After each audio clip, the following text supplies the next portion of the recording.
Hello दोस्तों, आज की कथा है श्राप का दंड। दोपहर के पूर्व का समय था।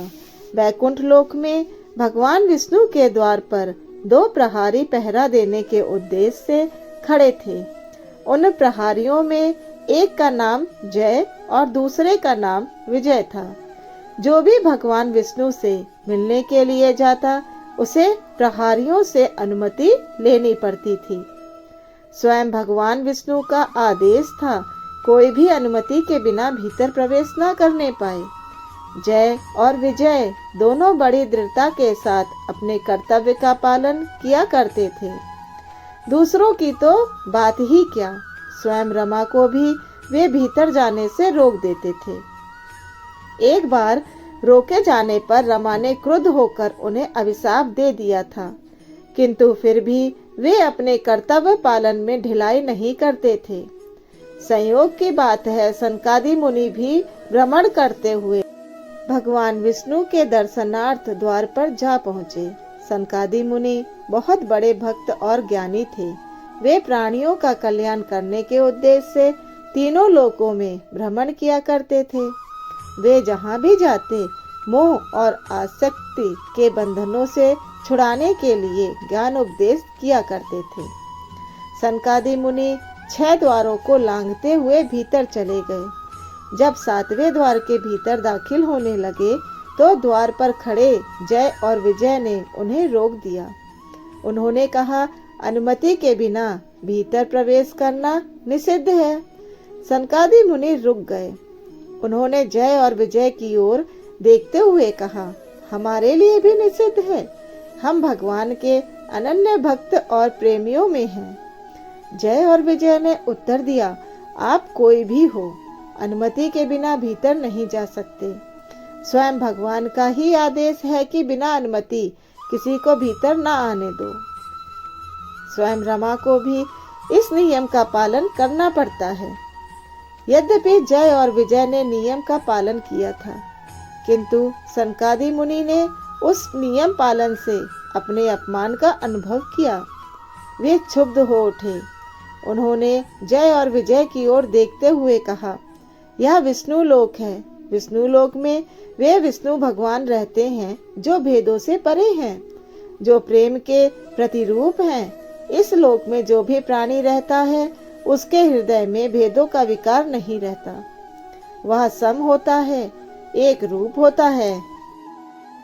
तुम दोनों वैकुंठ लोक में रहने योग्य नहीं हो, क्योंकि तुम्हारे हृदय में भेदों का विकार है। हम तुम दोनों को श्राप दे रहे हैं कि दैत्य लोक में जाकर जन्म लो। सनकादि मुनि का श्राप सुनकर जय और विजय बड़े दुखी हुए। दोनों ने विनती वाणी में निवेदन किया, मुनि, हमने जो कुछ किया अपने कर्तव्य पालन के लिए किया, किंतु फिर भी हम आपका श्राप स्वीकार कर रहे हैं। पर आप हम पर कृपा करें। हमें कोई ऐसा उपाय बताएं जिसके द्वारा हम पुनः वैकुंठ लोक में श्री हरि के निकट आ सकें। दोनों प्रहरियों और सनकादि मुनि में वार्तालाप हो ही रही थी कि स्वयं भगवान विष्णु वहां उपस्थित हुए। उन्होंने जब पता चला कि उनके पार्षदों ने सनकादि मुनि को द्वार पर रोक दिया है तो वे स्वयं वहां पहुंचे। सनकादि मुनि के प्रति सम्मान प्रकट करते हुए कहा, श्रेष्ठ मुनि, आपने मेरे पार्षदों को श्राप का दंड देकर अच्छा किया है। मेरे पार्षदों ने आपका अपमान करके अच्छा नहीं किया।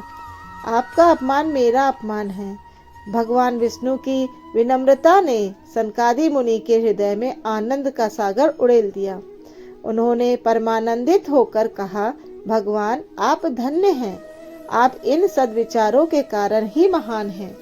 आप भेदों से परे हैं, विकार से रहित, प्रेम के समुद्र हैं। हम आपके दर्शन पाकर कृतकृत्य हो गए हैं। सनकादि मुनि जब भगवान विष्णु की अभिवंदना करके चले गए तो भगवान ने अपने पार्षदों की ओर देखते ही कहा, तुम दोनों चिंता मत करो। इसके पूर्व लक्ष्मी जी भी तुम दोनों को श्राप दे चुकी हैं। जाओ, दैत्य वंश में जन्म लो। कुछ दिनों के पश्चात पुनः मेरे पास आ जाओगे। वैकुंठनाथ के आश्वासन देने पर दोनों के मन का दुख दूर हो गया। दोनों बैकुंठ लोक छोड़कर असुरों के लोक में चले गए। उन दिनों एक बहुत बड़े ऋषि थे। उनका नाम था कश्यप। कश्यप की 2 पत्नियां थीं, दिति और अदिति। दिति स्वभाव की बड़ी चंचल थी, किंतु अदिति शांत, मृदुला और क्षमाशील थी। संध्या का समय था। कश्यप संध्या वंदन के लिए कुशासन पर बैठे थे। दिति ने ऋषि के पास पहुंचकर उनका हाथ पकड़ लिया। वह उन्हें कुशासन से उठाती हुई बोली, मेरा मन चंचल हो उठा है।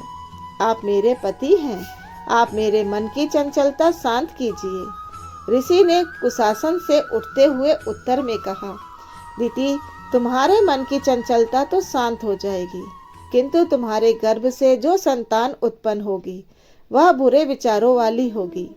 ऋषि का कथन सत्य हुआ। समय पर दिति के गर्भ से 2 जुड़वा बालक पैदा हुए, जो पैदा होते ही दैत्यों की भांति बड़े हो गए। दिति के वे दोनों दैत्य पुत्र हिरण्याक्ष और हिरण्यकशिपु के नाम से प्रसिद्ध हुए। दोनों में बड़ा भाई जय और छोटा विजय था।